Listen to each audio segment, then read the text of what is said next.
صحیح. باقی صحابہ رضوان اللہ علیہم اجمعین انبیاء علیہم الصلوۃ والسلام کے بعد اولاد آدم میں یہ اہل سنت والجماعت کا عقیدہ ہے سب سے افضل ہستی ہیں. صحیح. ان سے افضل اولاد آدم میں انبیاء علیہم الصلوۃ والسلام کے بعد کوئی نہیں ہے، مگر وہ انسان ہے، وہ معصوم عن الخطا نہیں ہے. صحیح.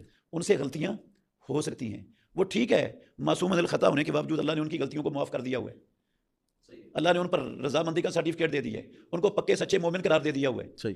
غلطی ان سے ہو سکتی ہے. اب ایک طرف ایک سلف میں معتبر شخصیت ہے، عبداللہ بن عمر ہیں، عبداللہ بن عباس ہیں، اور کوئی بڑے صحابی ہیں، ایک طرف ان کی رائے ہے اور وہ رائے نص سے ٹکرا رہی ہے، تو ہم نص کو لیں گے، ان کی رائے کو نہیں لیں گے.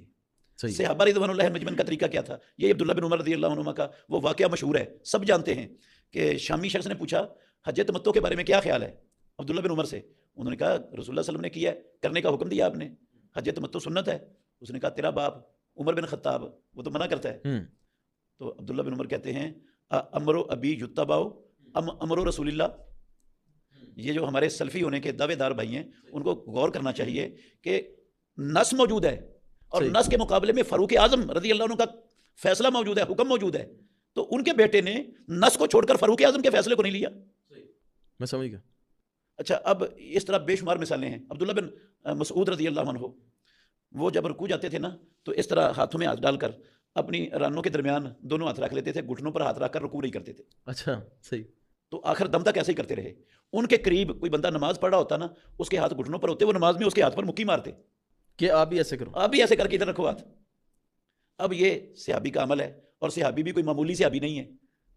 صحابہ کہتے ہیں کہ عبداللہ بن مسعود رضی اللہ عنہ کو ہم رسول اللہ صلی اللہ علیہ وسلم کے گھر کا ایک فرد جانا کرتے تھے، اس قدر اللہ کے نبی کے گھر ان کا آنا جانا ہوتا تھا، اور اتنے قریب تھے رسول مکرم صلی اللہ علیہ وسلم کے. تو شروع اسلام میں تھا ایسے، شروع اسلام میں گھٹنوں پر ہاتھ رکھنے کا طریقہ نہیں تھا نماز میں، ایسے تشبیک دے کر انگلیوں کو رانوں کے درمیان رکھنے کا تھا. پھر یہ حکم رسول اللہ صلی اللہ علیہ وسلم نے منسوخ کر دیا، ختم ہو گیا. یہ آپ نے گھٹنوں پر ہاتھ رکھنے کا حکم دے دیا، گھٹنوں پر ہاتھ رکھ لیے.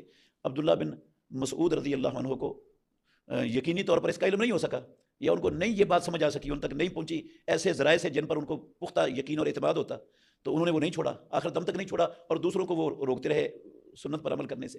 اب ایک طرف نص ہے، ایک طرف صحابی کا عمل ہے، تو ہم نص کو کیسے چھوڑیں گے اور صحابی کے عمل کو کیسے ترجیح دیں گے؟ اس کو صحیح ہے. ایسے ہی مسئلہ وہ داڑھی کاٹنے کا ہے.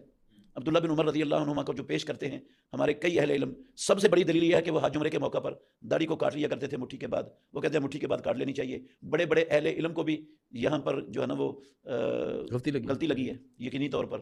تو وہ بھی یہی سمجھ بیٹھے ہیں کہ صحابی کا عمل ہے اور صحابی ہم سے زیادہ سمجھتے ہیں. اس میں کوئی شک نہیں ہے صحابہ ہم سے زیادہ سمجھتے ہیں، لیکن زیادہ سمجھنے کے باوجود وہ انسان ہیں، ان سے غلطی ہو سکتی ہے. نص میں تو کسی غلطی کا احتمال ہی نہیں ہے کہ نص کے اندر کوئی غلطی ہو. جب نص بالکل واضح اور صریح موجود ہے تو ابو بکر صدیق رضی اللہ عنہ کا عمل ہو، یا فاروق اعظم رضی اللہ عنہ کا عمل ہو، یا عثمان غنی رضی اللہ عنہ کا عمل ہو، علی المرتضیٰ رضی اللہ عنہ کا عمل ہو، وہ نہیں چلتا تو کسی عام صحابی کا کیسے چل جائے گا نص کے مقابلے؟ بے شک. سلف کا منہج بھی یہی تھا، اللہ اور اللہ کے رسول کا حکم بھی یہی ہے. قرآن میں اللہ نے کیا کہا؟ اتبعوا ما انزل الیکم من ربکم ولا تتبعوا من دونہ اولیاء. تم اس چیز کی پیروی کرو جو اللہ رب العالمین نے تمہاری طرف نازل کیا ہے، اس کو چھوڑ کر ما انزل اللہ کو چھوڑ کر دوسرے بزرگوں کی، اولیاء کی، دوسرے دوستوں کی پیروی مت کرو. تو اب ہم صریح نص کو، واضح نص کو چھوڑ کر صحابہ رضوان اللہ علیہم اجمعین کے کسی رائے کو، کسی فتوے کو، کسی عمل کو جو واضح اور صریح نص کے خلاف ہے، ہم وہ کیسے مانیں گے؟